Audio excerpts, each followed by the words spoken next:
Good morning, everyone. My name is Rena Fem Areja, the reporter for today's discussion. So, there are 7.7 billion people across 195 countries, and every race has their own belief systems, religion, culture, and tradition. Yet, each individual is a unique mix of their own. Kaya't napaka-importante na ma-appreciate natin ang pagkakaiba ng bawat isa para mas maintindihan natin yung kanilang mga personal identities and experiences. But we all know na mahirap makuha or mabigay ang understanding na ini-expect natin sa isang tao o grupo man. Kaya't nagli-lead ito sa stereotype, prejudice, and discrimination. Ito naman yung objectives natin ngayong araw. First is to define stereotypes, prejudices, and discrimination. Differentiate between these three concepts, highlighting their unique characteristics. Understand how these concepts manifest in real-world scenarios, especially concerning gender. Explore the impact of stereotypes, prejudices, and discrimination. Ibig sabihin, matatakel natin kung ano ba talaga yung stereotypes, prejudices, at discrimination at ma-differentiate natin bawat isa. At maiintindihan natin kung paano yung mga concept na ito mangyayari in reality, especially about sa gender. At malalaman natin kung ano ba talaga yung mga impact ng stereotypes, prejudices, and discrimination. But before that, let's have an activity first. Magbibigay ako mamaya ng scenarios at sasagutan ninyo kung ito ba ay prejudice, discrimination, or stereotypes. Yellow flag kung prejudice, red flag naman kung discrimination, at green flag kung stereotypes. Ito yung first scenario. Someone thinks people from a certain province are lazy without meeting them. Grabe ka, judger. Dili man ni ang besed tubi. Char. Bibigyan ko kayo ng 5 segundo upang sagutan kung ano ba ang pinapakita ng senaryo na ito. The correct answer is tan-tararan-tan-tan, prejudice. Wow! Very good, children. Our topic for today is stereotype, prejudice, and discrimination. But first, let us define what is stereotype. Stereotypes is simplified beliefs about groups learned from culture, which can lead to harmful generalization. Ibig sabihin, ito yung mga paniniwala about sa isang individual o grupo na natutunan natin sa ating kultura, experiences, hanggang sa maglilid ito sa generalization. Meaning to say na it is a perspective of a whole to an individual. For example is, sasabihin ko na, kay lalaki man ka, so cheater ka. That is an example of a stereotype. We give a judgment to someone that easily because it is what we believe, which is very wrong. Next is stereotypes by category. First is gender. Gender stereotypes are generalized ideas about behaviors, characteristics, and roles of men and women. Example nito is yung paniniwala na ang mga babae ay mas bagay o mas mabuti na sila ang gumawa ng mga house chores, while sa mga lalaki naman ay dapat matatag sila at hindi dapat sila umiiyak. Sa race or ethnicity stereotypes naman is ito yung mga stereotypes na nanggagaling sa skin colors at iba pa. Yung age stereotype naman ay hindi lang ito mangyayari sa mga matatanda, pwede rin ito mangyayari sa mga bata o kahit mga early adulthood or mga adult. Ang example nito ay believing that older people cannot take care of their own. Yung sexual orientation stereotype naman ay pare-pareho lang sila ng gender stereotypes. Disability stereotypes naman is believing that All persons living with disabilities are always dependent and need constant help. Ang socio-economic status stereotypes naman ay hindi lang ito mangyayari sa poor people but pwede rin ito mangyayari sa mga rich people. So I had this interaction with a negosyante before and she told me that walang farmers na yayaman kasi nga low class sila. Now let's talk about the bifurcation of stereotype. The first one is the social learning theory. Stereotypes learned through exposure to cultural beliefs and social norms. This theory states that stereotypes are influenced or learned through the exposure of your environment, including your families, friends.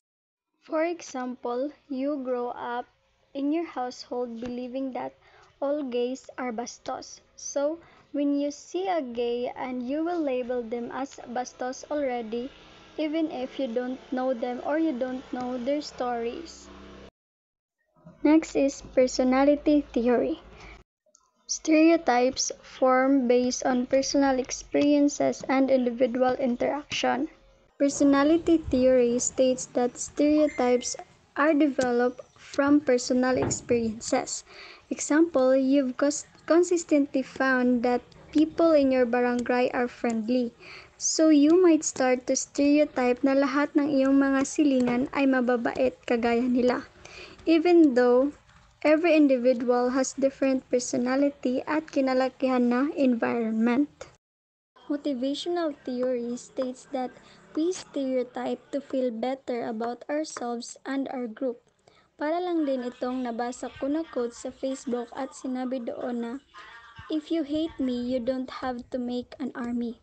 It's like you feel motivated kapag kachika mo ang iyong mga circle of friends habang sinisiraan ang ibang grupo by giving negative comments about them.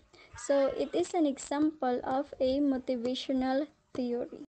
Lastly is the social identity theory, and it states that stereotypes arise from believing our group is diverse while others are the same. For example, ang mga department kay mga nindot og mga tingog ang mga students tas daghanay talents, pero ang uban department kay dili. Dito nagsisimula ang stereotype by believing na mas iba yung grupo kung nasaan ka na belong, kaya nagli-lead ito sa negative comments mo sa iba. Implicit beliefs is ito yung mga hindi mo alam na assumptions that will influence how you think or act without even realizing it. Example is, we might unconsciously assume that a classmate who always sit in the back and rarely speak is less intelligent. Pero nung naka-honor is hindi ka makapaniwala dahil you don't even believe that he or she is intelligent. Explicit beliefs are stereotypes you're aware of and openly express. Kumbaga, prangka ka. Example, a person might openly state that all members of BSED 2B are lazy, knowing na alam mo na stereotypes ito and you are willing to share this stereotype. Now let's talk about the prejudice. Prejudice is a negative feelings or judgment about someone based on their group membership. Prejudice, ito yung mga hindi mo kanais-nais na feelings towards that person or a group. Like, sila nasab, dili ko ganahan mamino kay mga OA na sila kaayo maura gihapon. Prejudice isn't just a thought, it involves feelings like dislike, fear, or anger towards a person or a group. It's a preconceived bias often rooted in stereotypes that can lead to discriminatory behavior. Now let's discuss the types of prejudice. Racism prejudice is like having an unfair treatment, negative attitudes, and belief just because you are in a particular racial group and it is based on your race or ethnicity. Let us all watch this video to understand more deeply what is a racism prejudice. Now, where the hell do you go every day? To the bathroom, sir. The bathroom. For 40 minutes a day? There's no bathroom for me here. What do you mean there's no bathroom for you here? There is no bathroom. There are no colored bathrooms in this building, or any building outside the West Campus, which is half a mile away. Did you know that? I have to walk to Timbuktu just to relieve myself. And I can't use one of the handy bikes. Picture that, Mr. Harrison. My uniform, skirt below my knees, my heels, and a simple string of pearls. Well, I don't own pearls. Lord knows you don't pay colors enough to afford pearls. And I work like a dog, day and night, living off of coffee from a pot none of you want to touch.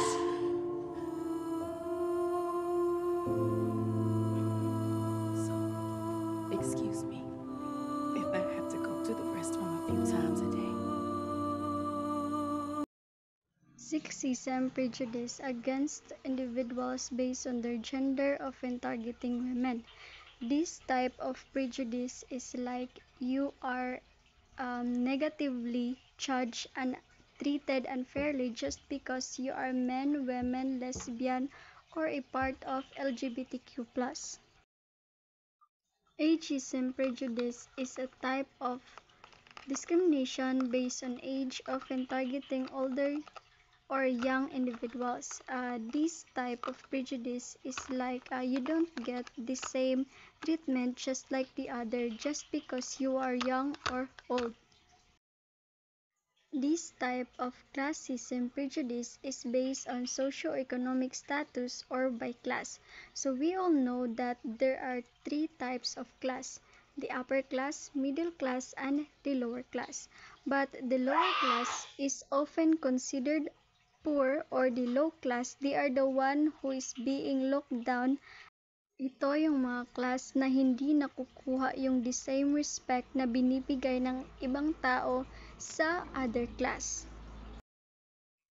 Religious prejudice is a type of prejudice in which it is a negative attitudes towards individuals based on their religious belief. Ibig sabihin, iibahin mo na ang treatment mo sa ibang tao dahil hindi kayo same ng religion.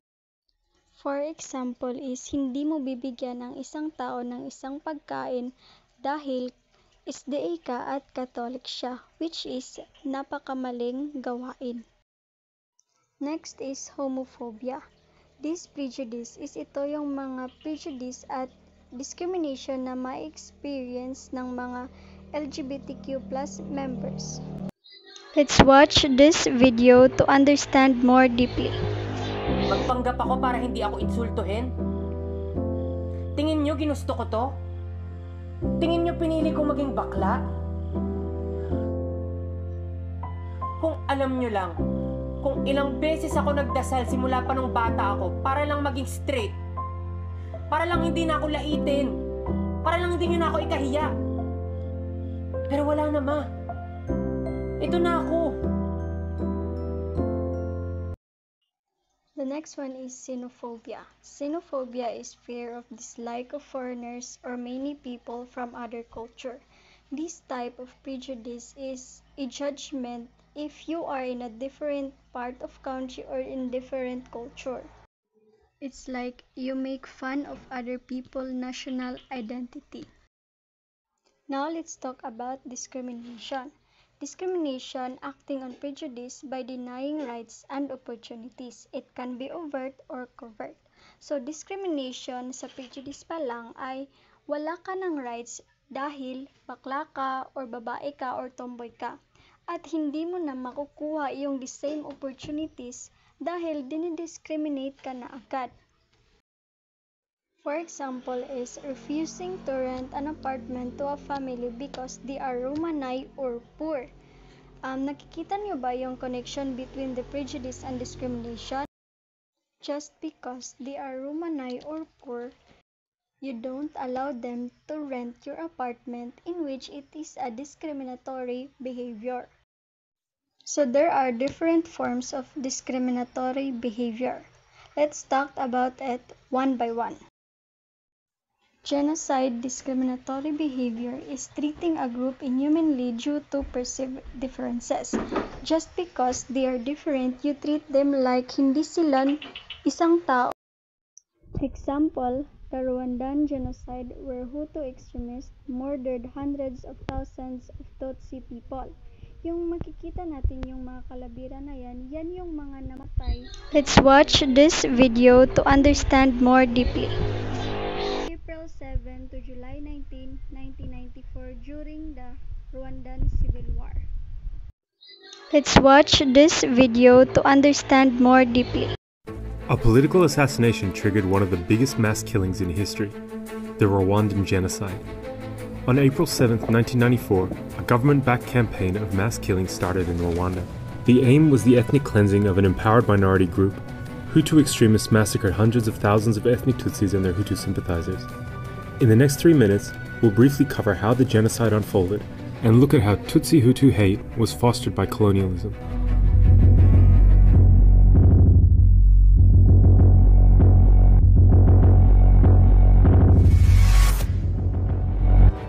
Within a span of 100 days, at least 800,000 people were killed in the most rapid genocide ever recorded. During this period, 6 people were murdered every minute. Dead bodies were piled up on roadsides as people were encouraged to kill their neighbors, women were raped, and even the lives of children were not spared. The killing spread to all corners of the country and the violence unfolded before the eyes of the international media. This is what so much of Rwanda has been turned into. Houses, villages deserted, every few yards a dead body, and everywhere the stench of death. The world knew what was happening, but Rwandans were left alone by the international community to face this dark chapter in their history. But the ethnic divide and hatred that fueled the genocide did not come from nowhere. It has its roots in Rwanda's colonial history. Rwanda is a small country, nearly 5 times smaller than New York State. It was colonized by Germany and Belgium and then gained independence in 1962. In 1994, its population was estimated at 7 million. 85% was from the Hutu ethnic group, 14% Tutsi, and 1% Twa. Hutus and Tutsis are 2 distinct ethnic groups, but they have a lot in common. They speak the same language, live in the same areas, and adhere to similar traditions. But disagreements between the majority Hutus and minority Tutsis had grown substantially since the colonial period. When Belgian colonists arrived in 1916, they radicalized the differences between the 2 groups. They established an official register classifying Rwandans according to their ethnicity. This type of discrimination is sinisegregate nila yung mga tao base sa kung anong race sila.